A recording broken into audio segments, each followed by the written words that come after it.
All right, so today I'm going to be running a workshop that's an intro to Go and also cover the concurrency parts of Go that will be used in programming paradigms. So the first example here is just an intro to Go routines. So in Go, if you define some functions and then call them by putting Go in front of them, then they'll be run as Go routines. And that basically means that they'll be run in the background instead of being run like sequentially. So if I do Go run and I run this piece of code, you'll see that one Go routine is printing numbers and the other is printing letters in the alphabet. If I took out the Go routine part of this. Quack says you can only see GitHub. Share. Okay, here we go. All right, now you should be able to see it. Okay, yeah. So with this version of the code, I have two functions, one to print numbers and one to print letters of the alphabet. And I call the functions with Go in front of them. So when I run this, you can see that the letters and numbers are mixed, whereas if I ran it without putting Go in front, then I would see just all numbers. And then once the numbers are done, I would see letters. And yeah, that'll run. So another example of Go routines, here I wrote a function called counter, and the counter has a name, an offset, and an interval that it will count. So the offset will just like make it sleep for a certain amount of time before it starts. And I'll just run this. So run. And you can see A and B are both counting up, and B is at like an offset of half a second. So it's always right after A. I have another example here where there's three counters and they're all off by a third of a second. So they're just counting up in parallel with each other. Next example, so Go, you can have different Go routines running in the background. And the way you could communicate between Go routines is by using channels. So here I'm going to make a channel called messages, and each channel has a type. This one will send strings. Then I set up a Go routine here that will send 5 messages to the channel. So here the arrow going into messages means that we're sending a string to the channel, and then it's waiting half a second between each message. And after it's done sending, we have to close the channel. So here you can read a single variable or a single value from the channel. So like in this case, the first message will be read into X and then print it. And then you could also just simplify this and read it straight into the function, so straight into the print line. And then lastly, you can read like from the channel with the range operator. And when the channel is closed, this for loop will end. So I'll run this. So here it's running. It got all 5 messages. The first 2 messages were from reading the message like this, and then the last 3 were from reading it with the range. I can do this to make it more clear. Range there as well, and then yeah, you can see they're being read as part of like the range. The important thing about channels is like understanding deadlock. So deadlock can happen when no part of the code can make any progress. So in this example, like this function deadlock 1 will just stop, like it can never finish. because you're trying to read from a channel that will never have anything written to it. And in this case, you're writing to a channel that's never being read from. So I'll start it with deadlock 1. Start with, and you can see it says all Go routines are asleep. There's deadlock, and same thing with the second version. It gets all Go routines are asleep. But you have to be careful, because if there's another Go routine in your code that's alive, then the program just kind of freezes. So this alive here, I'm starting it as a Go routine and just sleeping. This is basically a while loop that never ends, just for with no conditions. And then it just sleeps so that it's not like running super fast. And I call it as a Go routine. So there's always something running in the background, but the code isn't actually doing anything. So you have to be a little bit careful of this as well. But channels can also be buffered. So in this case, normally if you try and send on a channel, it will only unblock once the value's been read. But with a buffered channel, you can set the size of the channel, like the buffer size, how many elements it can hold in the channel before it starts blocking. So if I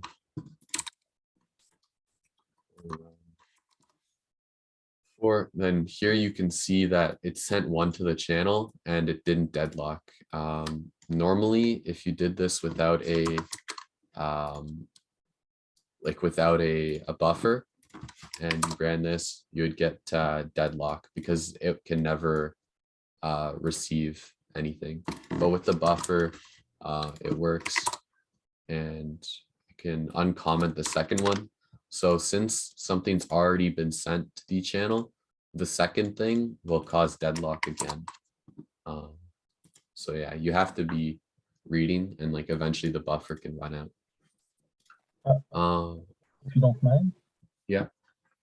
So when you say buffer and then you put 1, does it mean it will take 1 element in the channel, or? Yeah. So I can make the size of this 2, and then when I run it, then it can send both of them. And I can read out the values as well. So I print like this, and then I've read out the first message, which was just a 1. Does that make sense? Okay, yeah, I'm just trying to understand what that number means if you put 2 or 1. Like, what would be the difference? So if I put so when I have 0, right, it's basically saying like the channel can't hold anything. The channel like has to that like something has to read from the channel before the thing that's sending can unblock. So when this is 0, sending 1 on the channel will cause it to block unless something reads it as well. But if this is 1, then it can send like 1 piece of data without blocking, and so nothing has to read from it for it to be able to send to the channel. Oh, okay, but it would still block because you're trying to send it to later. Is that? Yeah, exactly. Okay. If I read from the channel in between, then you would be able to see it. So if I add that like reading from the channel and I run this, then it can send both of them because it's freed up space in the channel. All right, perfect. Thanks. And no problem. Actually, I wrote some code to demonstrate the dining philosopher's problem, but I'm just going to come back to it at the end. So another example, like how to do like mutual exclusion and prevent like 2 Go routines from modifying a value at the same time, is by using mutexes.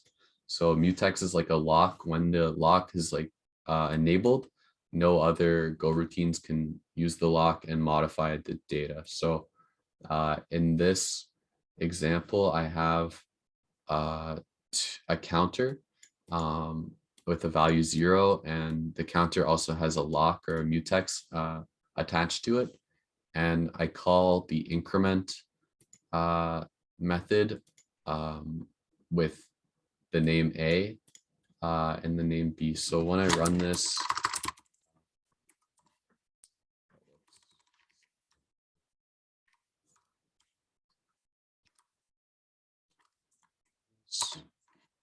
yeah. So when I ran it the first time, B acquired the lock first, and then B released it, and then A acquired it, and then A released it. So what it's saying is only, should minimize this. So the first, when I start up 2 Go routines, it doesn't know which one is actually going to start running first. So if I ran this piece of code a few times, I might see A run first.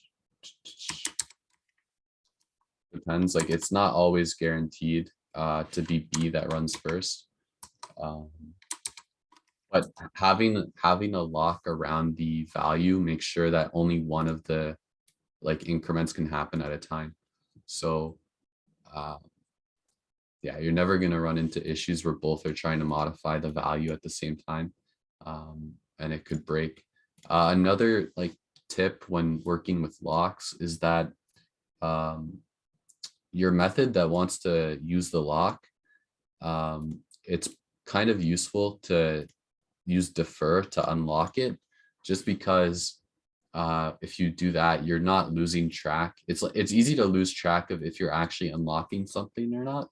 So just by putting the lock and like deferring the unlock to always run at the end of your function is pretty useful. Especially if you have like if statements and you're returning in different places of your code. Just putting like a defer. Actually, wait, have you heard of defer? Have you guys heard of defer? Yeah.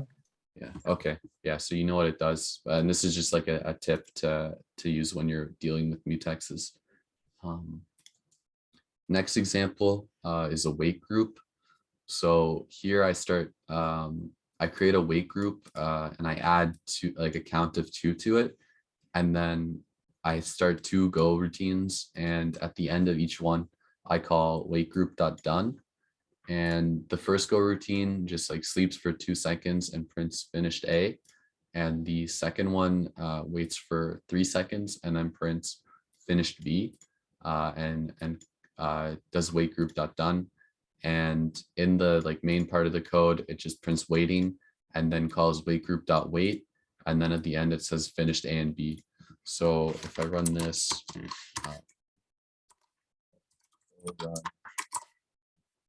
so it says waiting, and it finishes A, and then finishes B, and then it prints finishes A and B. So wait groups are pretty useful when you want to make sure like multiple Go routines have finished before continuing your code. And another tip with this is like sometimes you want to use like a function you've already written and do it with like a wait group, like parallelize maybe like 2 or 3 functions you've written already, but you don't want to modify the actual function to take a wait group or like call wait group.done inside of it. So what you might do is like have something like my function and time.sleep a second. And then what you could do is just call it inside of this. And then you wouldn't have to modify your actual function. You could just wrap it in a Go routine that has wait group.done inside of it. So that can be helpful too. Last example is the select statement. So here I'm calling like a function called background, and there's a channel called done.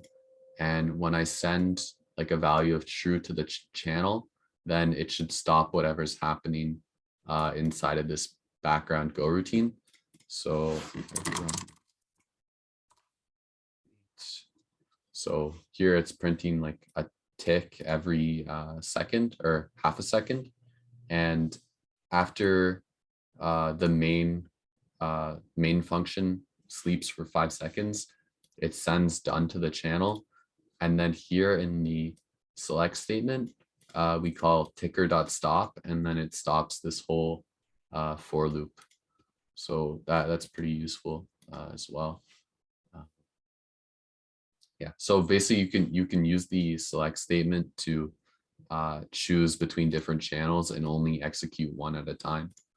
So yeah, and yeah, so now I'll go back to the dining philosophers code that I wrote. Pretty much the dining philosophers problem is there's a bunch of philosophers sitting around a table, and the philosophers are going to alternate between eating and resting. But in order to eat, the philosopher has to have both forks that are beside him. So the other philosopher, so if this philosopher were to eat, he would need to acquire this fork and this fork. But for this one to eat, he can't eat while like philosopher one is eating, because he's going to need this fork. So I just wrote a Go program that kind of demonstrates this.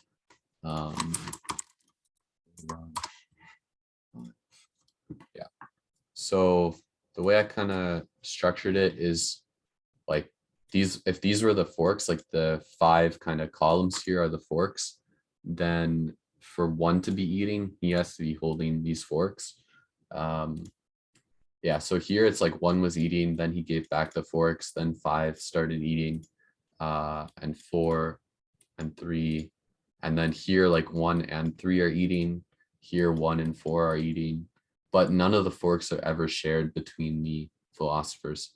So and each philosopher here is like in its own Go routine. And yeah, I mean, you could look at the code later, it's posted, but yeah, it's just each philosopher is acquiring the forks and then giving them back, and different philosophers are picking them up. So those are all the examples I had for concurrency. Do you have any other questions about things you've seen in class, maybe? Or I can move on to other parts that I prepared. All good for me. All good. Okay. All right. Then I have some kind of just like more fun things about Go, because I think in programming paradigms, like you learn a lot of weird languages that aren't very practical, but Go is like probably one of the like best like up and coming languages, I guess, or it's been around for a while now, but it's like a productive language that's actually nice to use. So there's some features I wanted to talk about here as well. So the way interfaces work in Go is a little bit different than Java. In Java, typically you'll define your interface, and then you'll have to, for every class that you make that implements it, you'll have to explicitly write implements like that your class implements it. So here you define the interface animal, and then here you have like a class pig that implements the animal. But Go, if you define an interface, you don't have to explicitly say that you're like using it. So here I have my greeter interface, and the greeter is going to greet a person and return a string with the greeting. And then I'll have like my first implementation, which is a basic greeter. And the greet method for the basic greeter just says hello, and then formats it to say like the person's name. But then the named greeter is my second implementation. And I don't have to say that it implements greeter. It just like the code knows it does. And then here, I give the named greeter a name of its own. And then in the greeting, I say, hello, person, my name is, and then the name of the named greeter. So then what I can do is in another function, I can say like greet, and then it has to give, like this function has to receive a greeter, and then because it's a greeter, it knows it can call the greet method, and it just uses the person's name. So here I have like my basic greeter and my name greeter, and it's greeting Jane Doe, and I can run this.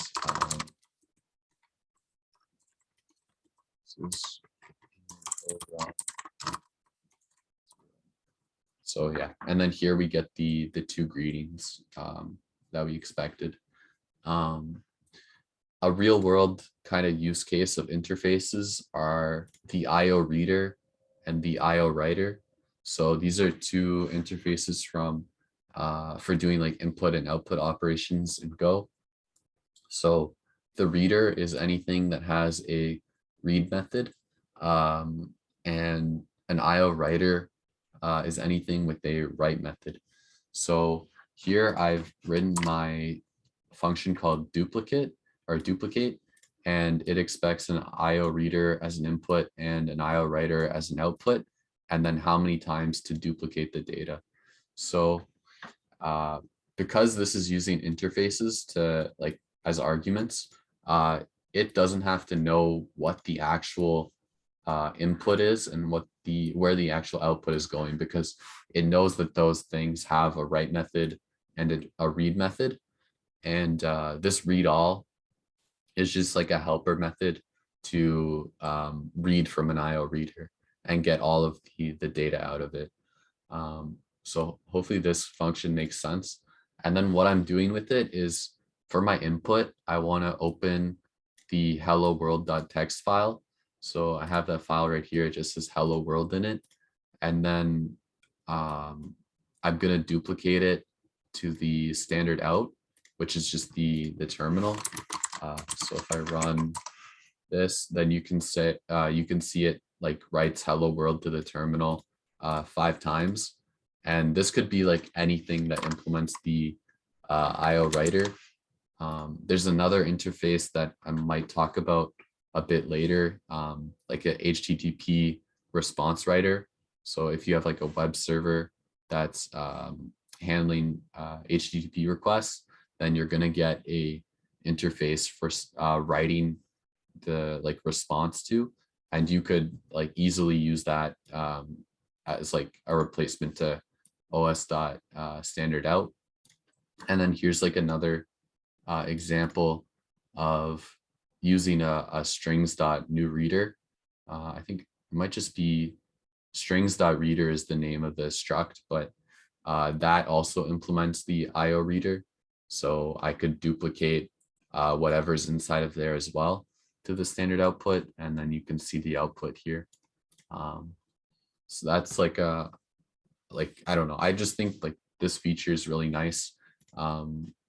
If you look at new reader, and if I go to like the implementation of the strings reader, like you can see it doesn't know that the IO reader exists at all, but it implements the method, so you can use it as an IO reader. So it can be really useful. Another thing, error is like a type and go, but it's not actually a struct, it's just an interface. And the interface for error, it just has to have an error method that returns a string. So here I've written a function called alert, which just prints the error message. And I've created my own error struct called myError. And I've given it a code and a message. And to implement the error interface, I have to define an error method. And I'm just printing like the error number and then the message. And then I'm calling alert and passing it my error. So here you can do, yeah. So here you can see the two different errors. So the first one is just like an error from errors.new with the message example error. And you can see that one's being printed. But then also for my error, which is like a custom error type, it's also printing that message successfully. And this method has no clue that it's my error or like a normal error from the errors.new. So that's another example. where interfaces are useful. Yeah, so this next thing, so if you do any like programming in Go outside of programming paradigms, then you might run into the context interface.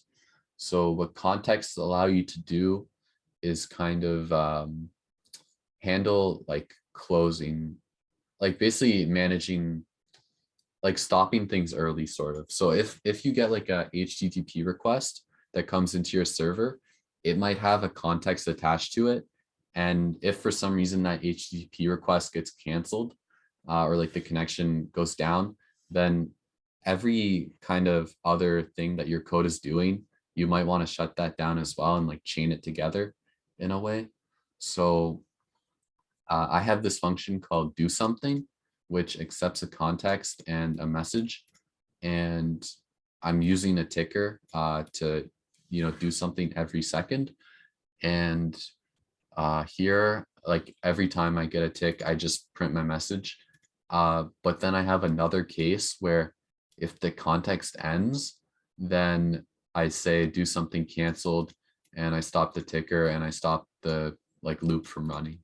So, and then I'm also printing that do something returned. In my code, I'm creating the context, which also gives me a function to cancel it. And I'm generating a context with timeout from the background context, and it's going to cancel after 5 seconds. So I'll just run it. Yeah. Oh.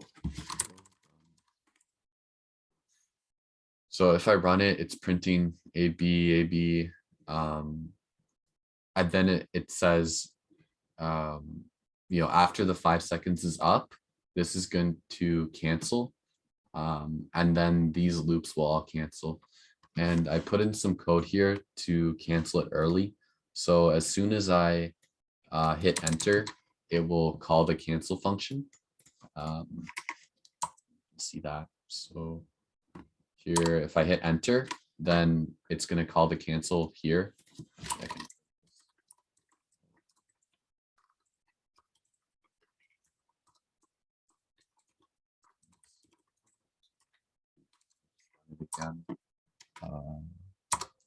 So yeah, so it prints canceling, and then everything, like I'm basically using this context.done to tell me when the context is ended, and canceling early. So just to explain in a little more detail, the context.background is kind of a context that will never end. And it's just kind of an empty variable that you attach the timeout to. And then so this is context with timeout. There's also context with deadline. So I could use this as well. Context with deadline. And this is pretty much the same code because I'm getting the time now and adding 5 seconds. So it's basically like having a timeout of 5 seconds, but the deadline is just now plus 5 seconds. And this will run the exact same way as before. Like after 5 seconds, it will end. Yeah. And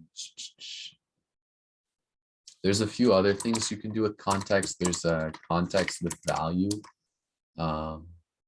which this is like attaching. So you can do a key, which is and then a number if you want. Yeah. Oh yeah, you have to give it a parent context as well. So context.background. So you can attach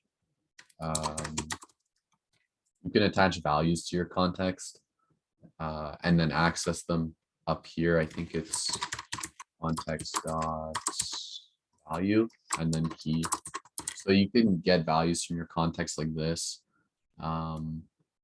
I don't know. I don't use that too often.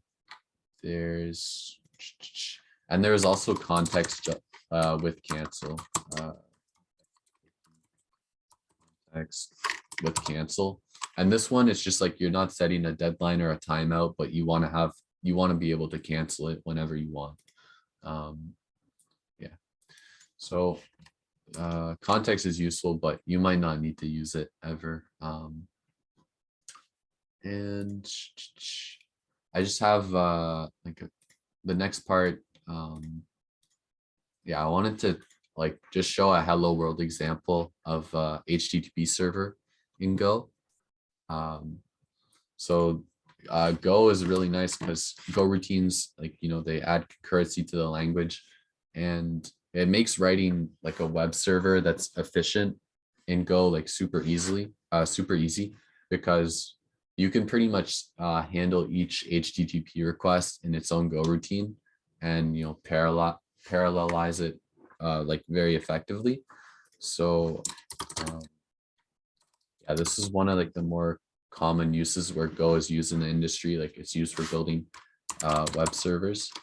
So if I run this hello world and I go to localhost 3000, you can see, well, actually I'll have it print something. So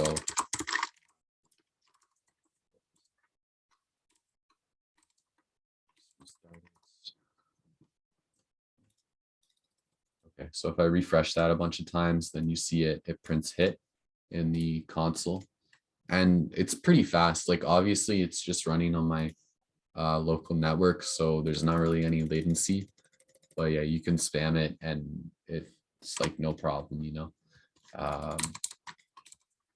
And yeah, so then you can get like a little bit more advanced with how you set up your code. So in this example, this is based off an article called How I Write Microservices After, or HTTP Services After 8 Years in Go. It's not written by me, it's written by somebody else. But there's a lot more information in the article.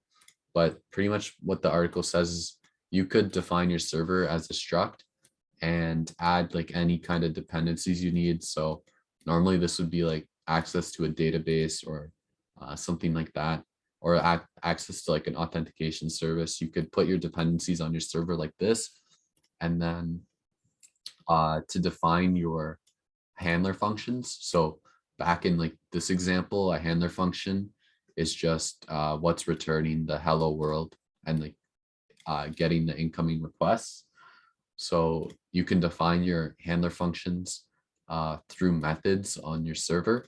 So when I return the handler func here, this one is going to, first of all, it's going to set the status code to 200. And then it's also going to write to the output the server and like the server's name, and then a word as like a word which can be chosen for each endpoint. So then here, when you set up the handlers, you call like server.word handler and then the name you want. So if I run this server instead, okay, and then it should be running localhost. First of all, I set the routes to /hello. Yeah. So here you can see when I go to /hello, it's getting the handler where the word is hello. Like I set it up, /hello gives you the word handler for hello. And then it knows that the word is hello. And because it has access to the server, it knows the name of the server is my server. So when you see the formatted message, it has the name my server and the word hello. And then I also have /by, which will say bye. So it's pretty nice. Like there's a lot of ways to lay out your code in Go. Yeah, and then I think like there's a lot of jobs like building web services in Go, so it's a useful skill to know. Yeah, and oh yeah, so in the like I got some of the code from the I don't know, programming paradigms course, and there was an example for like writing a queue. I'm not sure, have you seen this code before? I'm not sure. Yeah, you've seen the code clock. Okay. So the reason this code isn't great is because when you're using the empty interface, this pretty much lets you put anything inside the queue, and it's not type safe. So here, if I add, 1, 2, 3, that's fine. But then I can also add like A, B, C to the queue. And then when you're like dequeuing it, let's say I want to, add 5 to this. And yeah, so I'll show how to make it type safe in a second. If I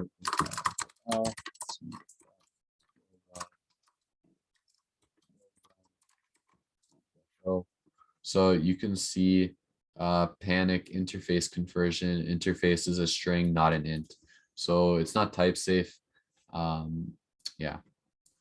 But Go 1.18 actually released like 3 days ago, and it has a huge change to the language, or a pretty big change, where you can now have generics. So I'm guessing it's not in the course because it just came out 3 days ago, but I think it's going to be pretty useful for, writing code in Go going forward, especially for like data structures. That's like the prime use case for it. And yeah, so here I have my queue, but I say it can accept type T, which is anything.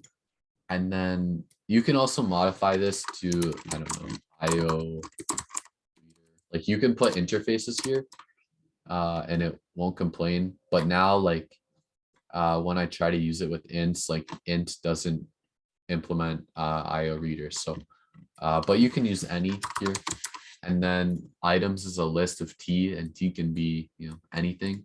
And then in all of your methods, you have to write the T there as well. And yeah, and then when you write your enqueue method, it's type T. Everything is type T. And then when you go and initialize your queue, then you have to tell it it's a queue of type int. And I'm not actually sure. Okay, yeah, you have to explicitly say it. It can't guess from this. But yeah, here, if I try and add an A to it, it's not going to let me. It's going to give me a compile error. And yeah, this is type safe now. And you can write a queue for both. Oh,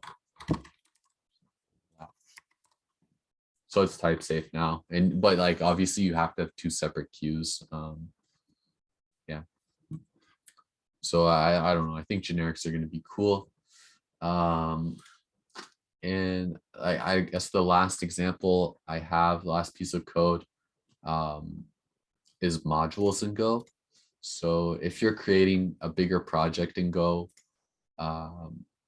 you're probably going to need some external dependencies at some point. So doing this in Go is really easy. So what I'll do is like module 2, or I'll just call it like project, and I'll project. Okay, so I'm going into like a new directory, and here I can do like go mod init and whatever I want to call the project. So that's and then it will give me this mod file here, and then if I want to get another dependency, so chi is something for building web servers in. If I want to add that, then I can just do go get and then the URL. And yeah, so I mean that's all you need to set it up really, and then you can import code just like this.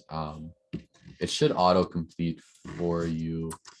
Like if you do this, yeah, it just it will autocomplete as soon as you've added it to your project. And when you have a module, you can also import from like subfolders. So in this case, I have a folder called greet, and inside of greet, I have greet.go, and I tell it the package name is greet, and all there is in the package is a function called greet, and I can import it here. So when I use it, I just do the name of the package dot greet to get the function. You could also like alias the name. So if I just put G here, then instead of writing greet, I could just do g.greet. But people generally will only do that if the package name is like excessively long. Most of the time, people just leave it as the normal one.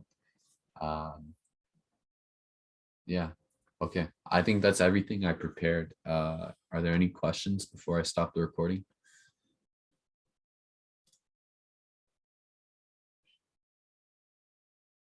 All good. Okay. All right. Thank you guys for coming.